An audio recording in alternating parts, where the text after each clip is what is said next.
இரண்டாவது சபை நியாயம் தீர்க்கும், இரண்டாவது தேவனுடைய சிங்காசனம் நியாயம் தீர்க்கும். 5:22 5:22 அந்த வார்த்தை எரி நரகத்துக்கு ஏதுவாயிருப்பான்.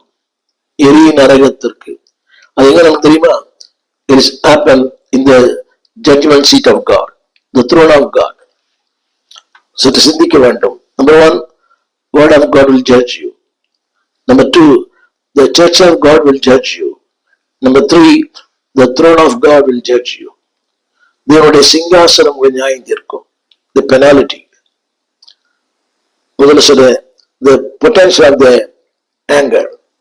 இரண்டாவது the penalty of the anger. மூணாவது சொல்லும் போது the prevention of the anger. இதிலிருந்து எப்படி உங்களை பாதுகாப்பது? 23 வசனம் அடுத்த வார்த்தை, ஆகையால் நீ பலிபீடத்தில் உன் காணிக்கை செலுத்த வந்து உன் பேரில் உன் சகோதரனுக்கு குறை உண்டு என்று அங்கே நினைவு கூர்ந்தால், நான் பலமுறை சொல்லியிருக்கிறேன், யாரோடும் போராடுங்கள், உங்கள் சொந்த மனசாட்சியோடு போராடாதீர்கள். ஆபத்து. யாரோடும் போராடுங்க, ஆனா சொந்த மனசாட்சியோடு போராடாதீங்க. அது நல்லதல்ல. அது உங்களுக்கு ஆபத்தை விளைவிக்கும்.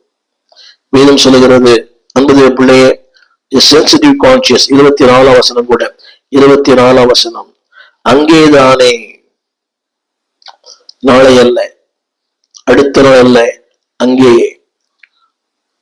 24 கூட, ஒப்புரவாகி, சகோதரனோடு ஒப்புரவாகி. நான் சொல்லுற முதல் குறிப்பு சென்சிட்டிவ் கான்சியஸ். இரண்டாவது ஸ்பிரிச்சுவல் கான்டாக்ட். ஒரு ஆவிக்குரிய வாழ்க்கையை அங்கே நிரூபித்து காட்டுகள். 24 உன் சகோதரனோடு ஒப்புரவாகி பின்பு வந்து உன் காணிக்கையை செலுத்து. Sensitive conscious, spiritual attitude. ஒப்புரவாகுதல் ஸ்பிரிச்சுவல் ஆட்டிடியூட். இரண்டாவது காணிக்கை செலுத்துவது ஸ்பிரிச்சுவல் ஆட்டிடியூட். 25 கூட, 25 சீக்கிரமாய் அவனோடு நல்மனம் பொருந்து. இதெல்லாம் ஸ்பிரிச்சுவல் ஆட்டிடியூட். இன்றைக்கு வாழ்க்கையே பேசுகிறார்கள், வாழ்க்கையே ஜெபிக்கிறார்கள், ஆவியில் நிரப்ப அந்நிய பாஷை பேசுறாங்க. ஸ்பிரிச்சுவல் ஆட்டிடியூடே இல்லை. 2 வார்த்தை படித்தேன். அங்கேதானே நல்மனம் பொருந்து.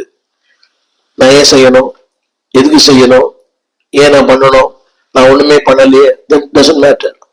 திரும்ப சொல்லுகிறேன், நீங்கள் மிருகத்தனமான மனிதனாய் வாழாமல் தேவமயமாய் வாழ வேண்டுமானால் be